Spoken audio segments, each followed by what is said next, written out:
What a great way that our Ambassador Garcetti just set the stage of reminding us just how important the work that we do. And the stories he was telling all about how the U.S. and India have collaborated together to make a real difference. And so now we get to celebrate many of the people, as we just talked about planet. Today is really about the people, and in particular, the women who have entered into the energy sector, who are helping other women entry and move up through the energy sector, and really celebrating their work, having panels coming up where they will be sharing their stories and their experiences, all with the goal of bringing more women and diversity into the energy sector today. And I really appreciate all of you coming to share in this with us. So as the ambassador said, the United States Agency for International Development, or better known as USAID, is really proud to work through our shared commitment in creating solutions that are inclusive, sustainable, and equitable. And certainly as I look around this room today, I am struck by the extraordinary women here, trailblazers in this field, who are proving every day that progress happens when women lead. Yet we know that barriers persist. Around the world, women continue to fight for equal rights and opportunity in their homes, communities, and workplaces.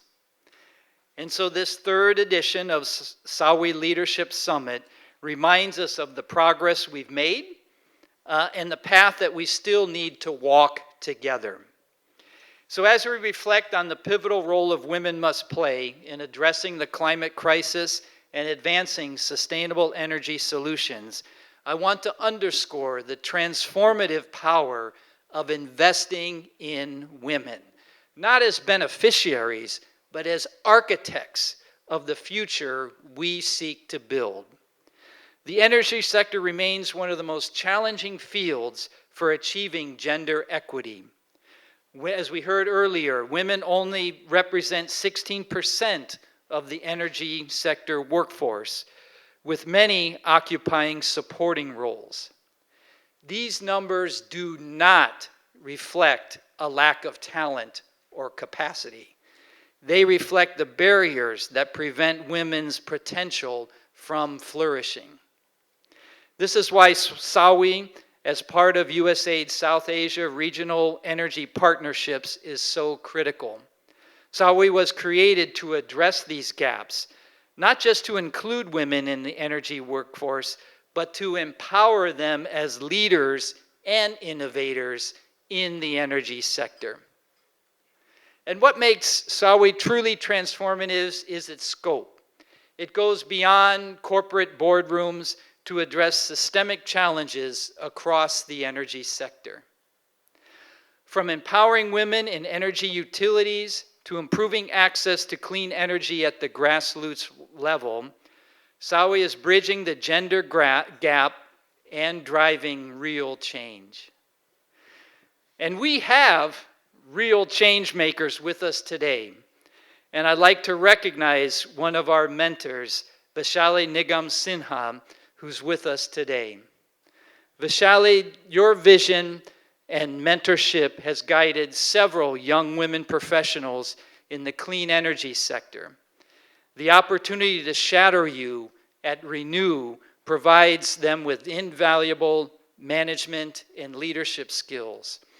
And as I was talking to Vaishali before coming in today, when you realize that first, she's running a business that's only 10 years old in a renewable sector, trying to be profitable, and yet still finds the time to do a lot of community work and mentoring work in the industry. And so I don't know where she finds any free time, but we really appreciate mentors like Vaishali in this industry. Well, let's give her a round of applause.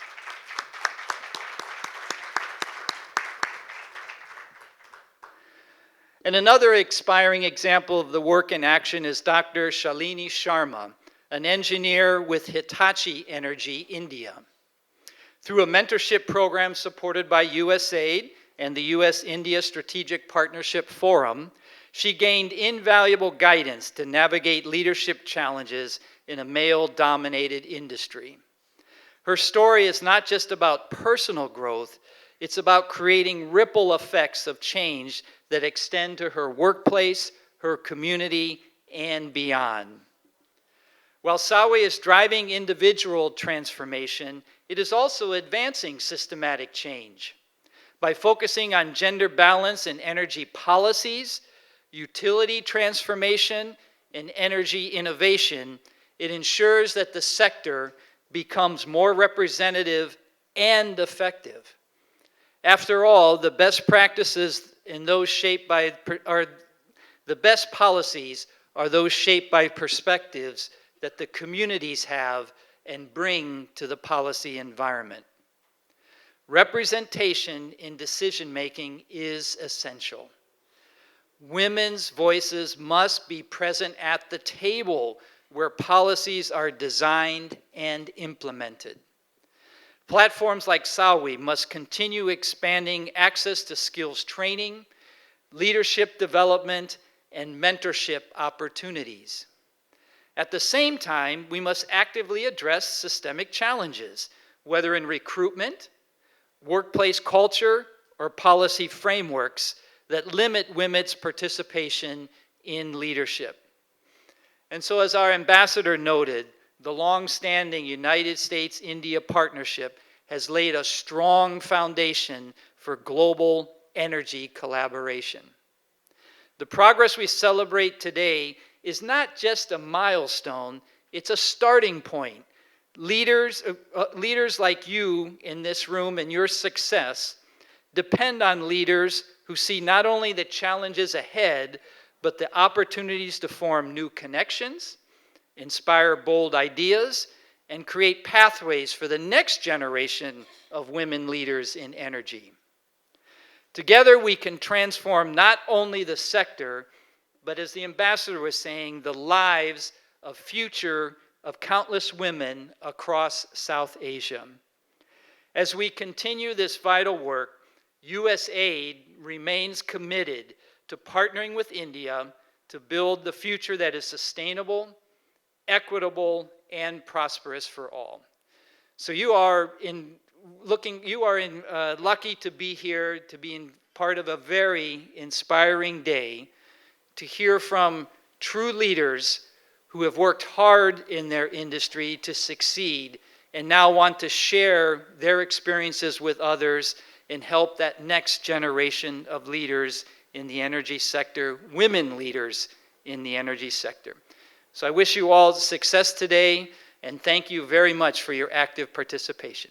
Thank you.